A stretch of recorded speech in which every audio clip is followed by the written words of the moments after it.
Hola, gracias a todos por acompañarnos un día más. Estamos en un café entre sesiones y hoy venimos a hablar sobre trauma. Bienvenidos.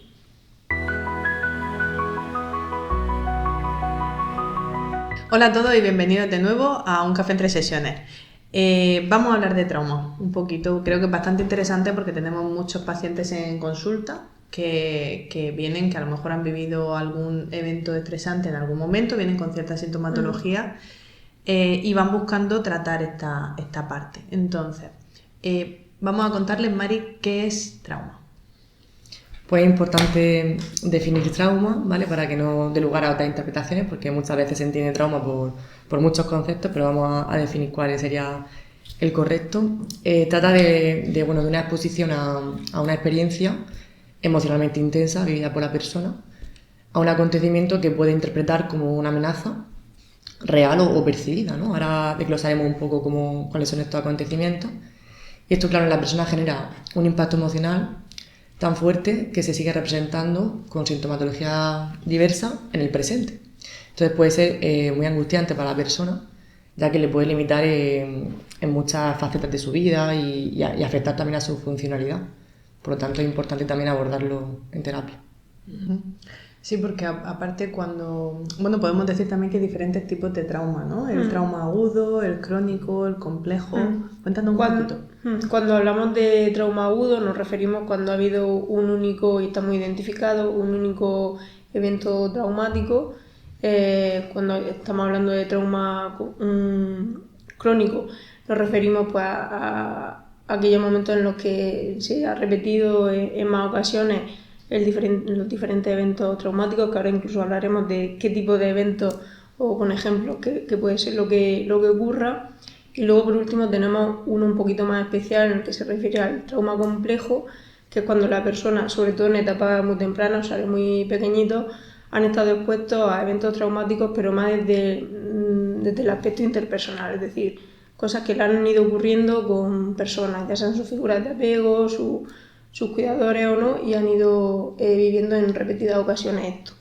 Sí, aquí desde algunos modelos, por ejemplo, como MDR, se habla de TT grande, que son eventos concretos, traumáticos, como por ejemplo puedan ser accidentes, terremotos, relacionados con muerte.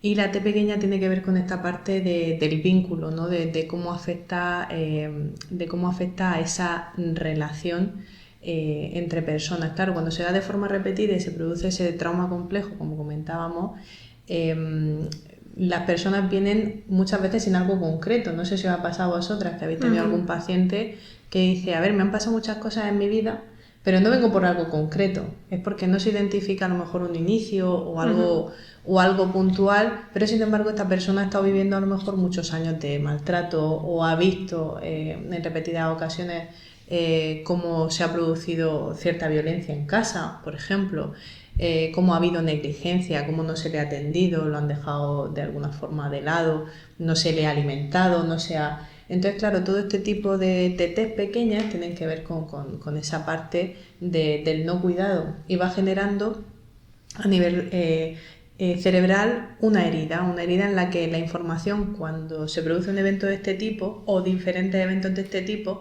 la información se disgrega, no se recoge toda, porque el cuerpo entra en un sistema de alarma y solamente se enfoca en lo que está sucediendo en ese momento, que es lo que estábamos comentando antes. Con este sistema de alerta, cuando el cerebro se activa la amígdala a nivel emocional y activa el hipocampo, que es aquello que se recoge en la memoria. Pero los eventos estresantes, como está también activada la amígdala, no todo pasa al hipocampo. Entonces esta información se disgrega y de alguna forma está no conectada. Entonces, con diferentes terapias, que luego hablamos de ellas, como puede ser, por ejemplo, MDR, lo que nosotros queremos ayudar al paciente es a procesar la información de todo lo que le ha sucedido y a poder afrontar aquello que se pueda afrontar, ¿no? Pero sobre todo a conectar de nuevo esa información. También hay otro tipo de trauma, el trauma vicario, ¿verdad? ¿Qué podemos decir de él? No siempre tiene que ser que la persona lo viva en primera persona, también puede ser que se viva como una experiencia traumática el hecho de ser representante y ver a otra persona, ¿no?, teniendo este tipo de eventos amenazantes, como hemos dicho, peligrosos. O incluso, ¿no?, también tiene que ver si te cuentan algo que haya sido especialmente traumatizante, sí, y te ha generado un impacto, ¿no?, a nivel emocional. También. Aquí podemos hablar de muchas veces esto que se dice, ¿no?, de lo que comentábamos antes, que la gente utiliza muy alegremente esta palabra de me he traumatizado. Esto, claro, de alguna forma lo que la persona quiere decir es que le ha impactado aquello que ha vivido. Pero cuando hablamos de trauma, como decía antes, etimológicamente trauma significa herida. Se ha producido una herida que tiene un impacto y ese impacto produce una sintomatología. En esa sintomatología, pues lo primero que vamos a encontrar quizás es una desregulación emocional, perdón, en la que la persona a lo mejor ante un evento neutral reacciona desmesuradamente, por ejemplo. Impacta también, como decías tú antes, en su día a día a nivel relacional con la pareja, por ejemplo. Una persona que ha sufrido un abuso, es posible que hoy en día tenga problemas para relacionarse con su pareja o para incluso mantener algún tipo de relación afectiva, por esa falta de confianza que puede haberse producido en ese momento. También se puede producir justamente una minimización a nivel emocional, una frialdad, y de esta manera está como desconectado, está paralizado ante este tipo de eventos. Claro. Y la disociación que se puede llegar a producir. Cuando se da esa desconexión, ¿no? O sea, como no estar procesando lo que te está ocurriendo o incluso pues intentar como no estar vivenciando lo que te está ocurriendo, y hay una separación entre lo que vives y lo que tú estás procesando. Es una estrategia, porque el cerebro al final es sabio y cuando vive una experiencia muy adversa, de alguna forma, como proteger, ¿no? El cerebro te intenta proteger, te disocia, pero lo que está pasando es que al final, a lo mejor en el presente te sigue generando malestar una situación, pero no sabes por qué, y tenemos que integrar un poco de dónde viene y conectar quizás con ese evento traumático. Y a veces la terapia también es conectar con ese dolor. Exacto, y ante una amenaza o un evento estresante vital, hay ciertos tipos de afrontamiento. La primera es huida. Si no podemos huir, pasamos a la lucha, y si no podemos luchar, entramos en congelamiento o en parálisis. Claro, Sobre lo que decía Mari, el cómo lo que te salva o te hace sobrevivir en un momento está bien, pero el problema es cuando tú sigues afrontando las cosas bajo ese prisma, ¿no? Cuando alguien, pues gente en terapia ha venido y en un momento ha sucedido un episodio traumático y te cuentan cómo se han disociado en ese momento o cómo han tenido un nivel de hipervigilancia o hiperalerta o la estrategia que sea, en ese momento es que gracias a eso quizás has podido, vamos a decir, aguantar o llevarlo, sobrevivirlo. Ahí es funcional. El problema es cuando eso sigue ocurriendo en momentos en los que no lo es. Gente que pueda venir a terapia y te cuentan que a la mínima cosa un poquito desagradable o situaciones que tienen con personas de su entorno, como que se separan y se dan cuenta, pero que no saben, como que se le ha dado la vuelta, ¿no? A esa cosa funcional al final termina siendo un poco problemático y es un poco ir recuperando diferentes estrategias para Por eso, como ha dicho Raquel, en el MDR o cualquier terapia de exposición, lo que hacemos es integrar la información y darle quizá otro significado en el presente, otra lectura emocional a lo que se le dio a lo mejor en ese momento. Porque en ese momento, como te he dicho, era funcional, pero quizá ahora no es funcional. Entonces, hacer esa resignificación de lo que has vivido es complejo también. Eso es lo que se trabaja en terapia y lo que hace que al final el paciente afronte ese día a día de ese malestar que le genera el síntoma. Muchas veces la gente a lo mejor nos comenta ¿para qué voy a tratar esto si es algo que ya pasó, algo contra lo que no puedo hacer, o incluso la persona que me hizo esto ya no vive, ya no puedo afrontarlo de otra forma o no puedo hacer nada con ello? Muchas veces esa sensación de indefensión que la gente piensa, y me gustaría mandar ese mensaje de que a ver, no podemos cambiar las cosas que nos pasan. podemos intentar adaptarnos y hacer un procesamiento de lo que nos ha pasado de tal forma que en el día de hoy no nos traiga las repercusiones que nos ha traído hasta ahora. Y eso es un poco lo que nosotros queremos hacer en terapia. Cogemos lo que le está pasando a la persona, qué es lo que nos trae, lo que vemos, que es el síntoma, y cuando vemos este síntoma intentamos ayudar a esa persona a que lo conecte con lo que le ha pasado de alguna forma.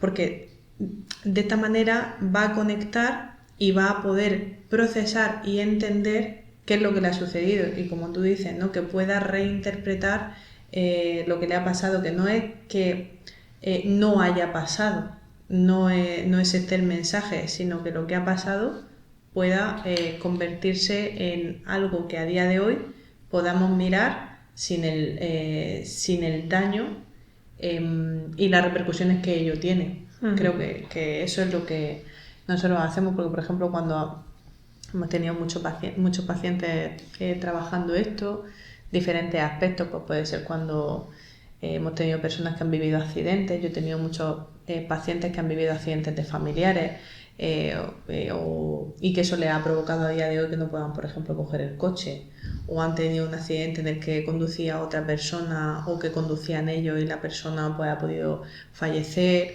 que ha habido algo en esta, vamos a decir, relacionado con este tipo de accidentes, ¿no?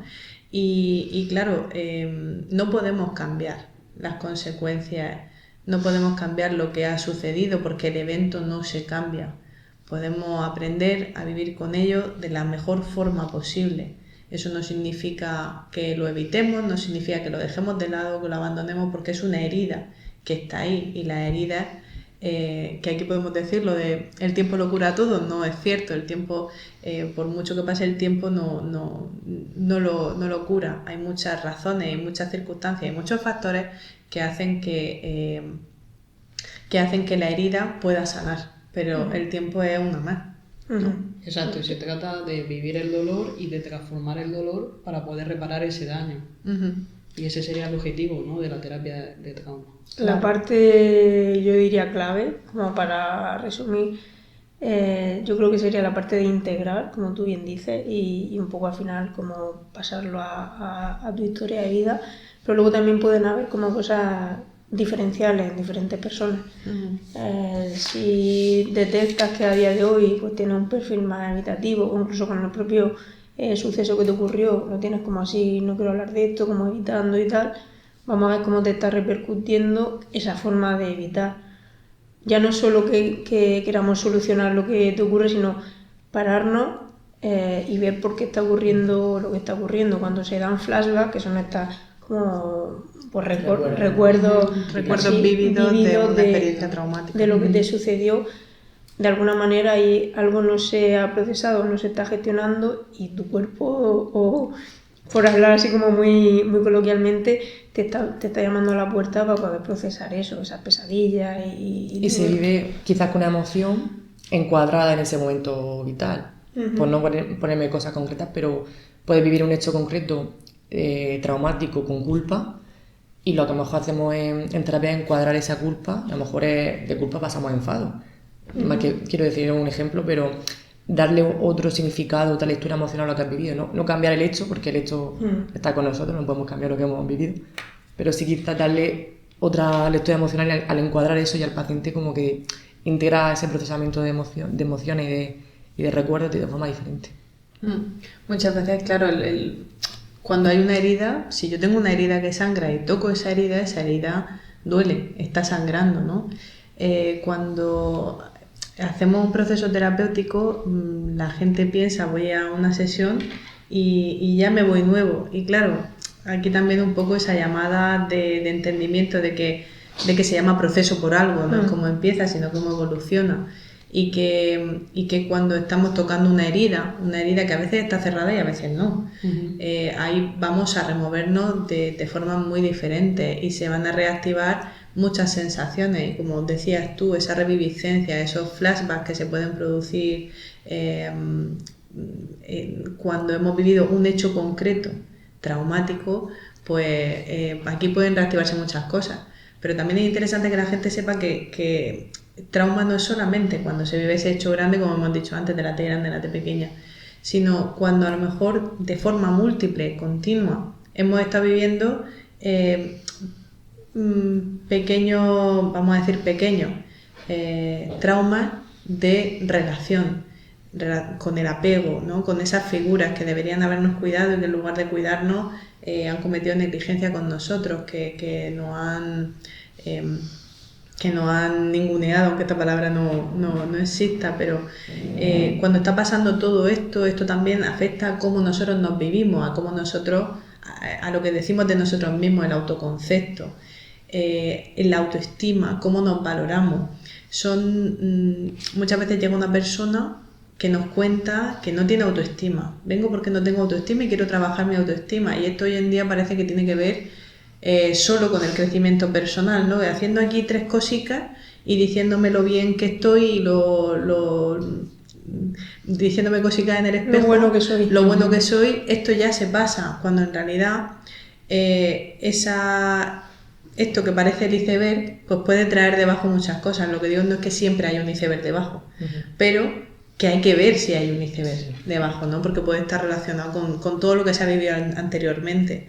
Entonces, el ser conscientes de que a lo mejor lo superficial es por donde empezamos, pero no lo que está conectado con todo lo que promueve lo que sea que le esté pasando a la persona. De hecho, la autoestima muchas veces también viene de la mano de poner los límites. Y poner los límites también viene de la mano del enfado. Hay mucha gente que a lo mejor ha vivido una experiencia traumática, volviendo al ejemplo que he puesto anteriormente, desde la culpa, hay que conectar con el enfado para que le movilice a poner límites. Y esto conecta con la autoestima, no sé si esto es el triángulo bien. Entonces, directamente, ese trabajo, ese proceso de reexperimentar el trauma, también nos ayuda a su autoestima porque conectamos con emociones que a lo mejor teníamos desconectadas porque hemos vivido una experiencia y eso se está repercutiendo en la misma emocionalidad, vivimos las cosas con culpa, porque en ese momento vivimos la culpa y tenemos como ese significado hacia ese suceso. De hecho, esto al paciente se le explica que el proceso no es suave, se le explica y tienen que estar de acuerdo y tienen que poner esa parte porque no es entre algodones. Y que de hecho esa transición entre la culpa y la rabia es necesaria para poder atribuir responsabilidades, tanto las propias como a la gente del entorno, como el entorno puede favorecer o entorpecer el procesamiento del trauma. Nos da un rol activo hacia nuestras necesidades, ¿no? Sí, aquí muchas veces cuando hablamos del tema emocional, y que la gente todavía, hay personas que piensan que están las emociones buenas y malas, cuando en realidad al final somos personas, somos emoción, y es lo primero que aparece en nosotros, y la emoción que aparezca siempre tiene un significado y siempre tiene alguna atribución y siempre conecta con algo. Lo difícil es ver exactamente con qué está conectando y qué proceso se está activando detrás de eso, que eso no es lo que trae la gente. Muchas veces no existe esa conciencia, que ojo, que también hay gente que te viene y parece que se han hecho un máster de sí mismos, que eso es maravilloso también, de cómo les afectan las cosas, de cómo procesan, pero no es lo común es me está pasando esto o tengo problemas con esto, y ahí es cuando nosotros intervenimos y hacemos ese proceso. Me gustaría que, sin entrar así mucho en detalle, a lo mejor lo contáramos a la gente, este tipo de eventos, cuando hemos dicho mucho trauma, eventos concretos, eventos estresantes, pero quizás la gente no termina a lo mejor de entender qué puede ser esto de que estamos hablando en concreto. ¿Se ocurren ejemplos que podamos hablar de forma genérica?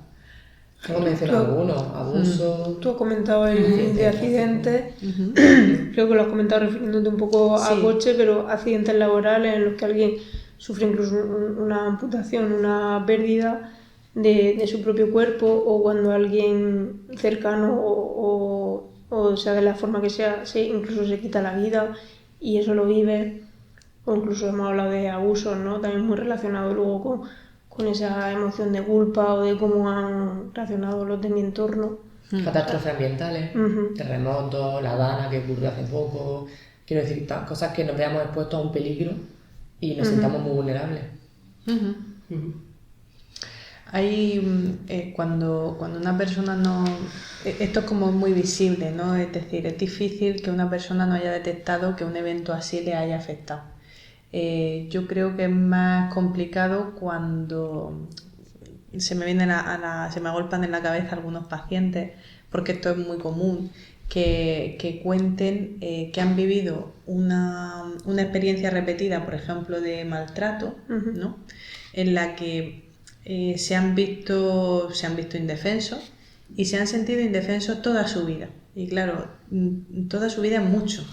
Es decir, que si desde pequeñito estamos viviendo un entorno en el que se está produciendo, por ejemplo, un maltrato, esto no solamente está afectando a mi autoestima o no solamente está afectando a mi integridad, sino que está afectando a mi psique, está afectando a cómo yo interpreto el mundo y cómo interpreto la realidad. Entonces, tenemos que ser muy conscientes de que todo lo que vivimos desde pequeñitos va dejando una huella.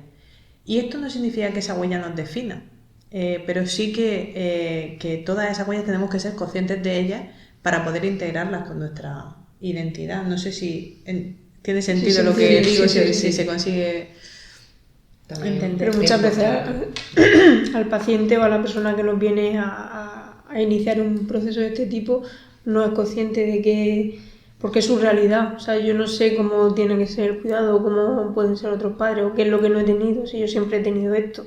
Creo que se ve un poco más fácil cuando una persona lleva muchos años dentro de una depresión, pero no muy severa, es decir, lo que se llama una depresión más funcional, ¿no? Una persona que mantiene una depresión a lo largo del tiempo, pero quizá todavía puede ir a trabajar y mantiene cierta funcionalidad en su vida, no se cuestiona ni se plantea que esté sufriendo eso. ¿Por qué? Porque es así, o sea, es lo normal.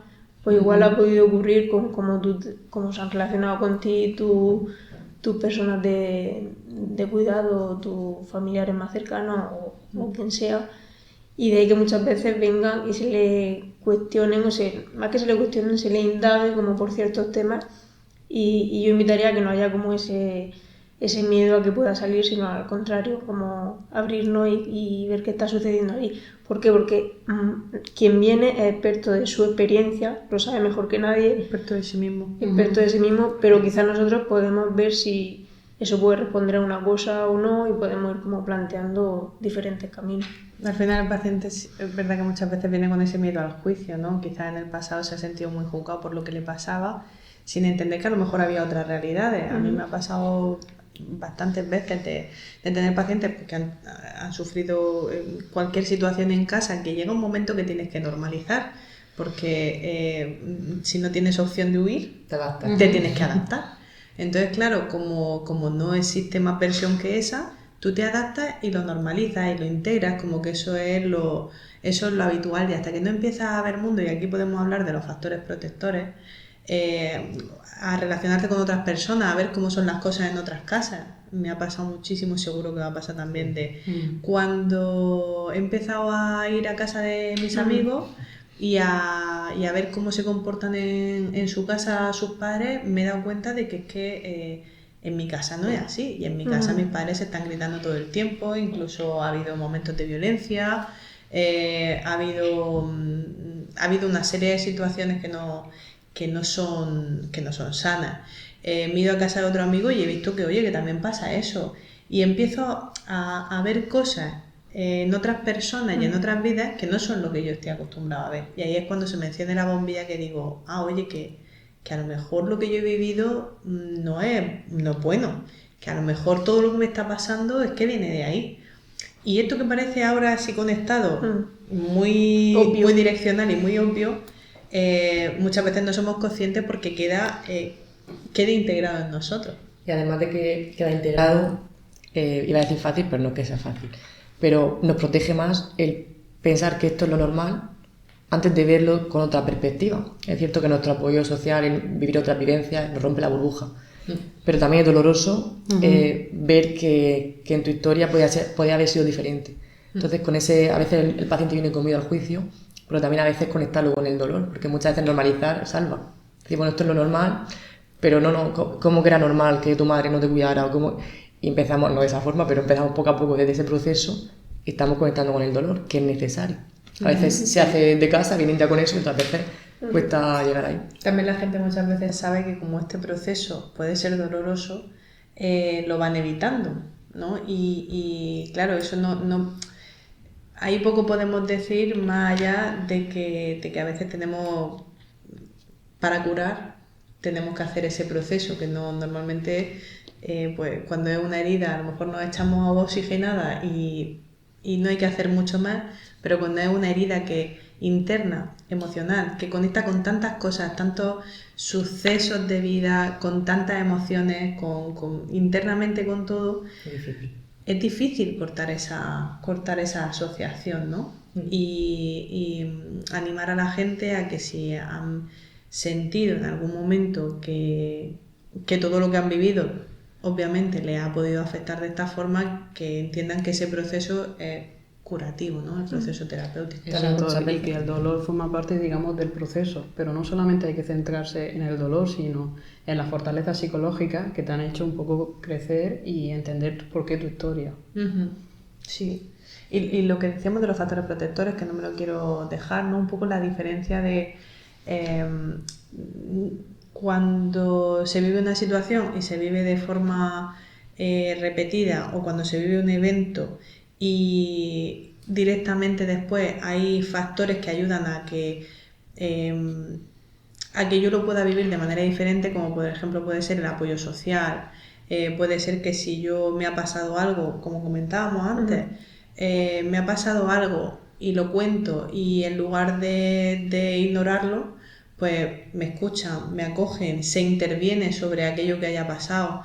Intentamos siempre hacer entender que esto es muy subjetivo, que mi dolor no es el mismo que tu dolor, que cada persona vive cada situación de forma diferente, y donde una situación afecta a una persona de una forma, a otra le afecta de otra. Y que dentro de esa subjetividad, pues nosotros tenemos que intentar que esa persona pueda procesarlo de la mejor forma posible, y van a haber siempre factores que le ayuden. Pues una puede ser el apoyo social, otra puede ser el entorno en general, ¿no? El contexto en el que está. No sé si se os ocurre alguna otra cosa. Sí, incluso las fortalezas con las que pueda contar cada persona. Depende también del momento en el que ocurre. No es lo mismo que te ocurra en una edad más temprana, que un poco cuando ya has tenido otras experiencias. Si se repite o no, depende de si es algo que has vivido eventualmente o es algo que se ha ido manteniendo en el tiempo. ¿Cómo interpretas el hecho? Cómo interpretas, cómo integras. Cuando hablábamos de la integración, de ahí que esto me gustaría que quedara como bastante claro, a modo incluso de tranquilizar a la gente, que no el hecho de vivir estos eventos de los que hemos hablado, pues fallecimientos de una persona, accidentes, terremotos o abusos del tipo que sea, no te lleva directamente a vivenciar todo esto que estamos explicando. Depende de todo lo que tú has dicho, cómo me acoge mi familia, cómo me acoge mi entorno, cómo respondo yo, qué estrategias utilizo yo y pongo en marcha, cómo integro. O sea, el trauma como que pasa por tu cuerpo, pero lo integra y lo vivencia, o pasa y lo deja ahí. ¿Y qué dice de mí? ¿No? Esto que he vivido, ¿qué dice de mí? ¿Y qué emociones salen en ese momento? Si es culpa, si es rabia, si es frustración, ¿qué sale de mí en ese momento? Y bueno, que es un proceso. También hemos dicho que hemos hecho mucho hincapié en que la terapia conecta con el dolor, pero tiene que tener un sentido. Normalmente la persona que viene a consulta por esto, porque lo que le está pasando, el síntoma que está pasando actualmente, le afecta a una área importante. Por ejemplo, una persona que ha podido vivir abuso en su historia, a lo mejor no lo tiene presente, y de repente pues empieza a tener una relación amorosa con una persona, y sí que a lo mejor experimenta ese síntoma. Esto es lo que nos lleva a terapia. Entonces tiene un sentido, porque quieres formar tu familia o quieres tener tu pareja, entonces tiene sentido de conectar con el sufrimiento, que no es ponernos aquí a conectar. Sufrir por sufrir. Eso es, que tiene que tener un propósito y un sentido para el paciente. Claro. Aquí también podemos comentar un poquito que cuando, por ejemplo, se da ese hecho, suceso estresante, se puede producir el trastorno de estrés agudo, que tiene pues toda esta sintomatología que hemos ido comentando: reminiscencia, flashback, sensación de alerta, insomnio, todo esto que se activa, se ha activado este sistema de alerta y se mantiene así durante un tiempo. Por ejemplo, también si ha habido algún incendio, una inundación, hablamos, no nos gusta personalizar, pero sí que se pueda entender. Y cuando esto se mantiene en el tiempo, más de 6 meses, pues claro, aunque la sintomatología sea la misma, pero aquí se produce un poco esa fase de agotamiento y aquí ya lo vamos a llamar de forma diferente y se va a llamar trastorno de estrés postraumático.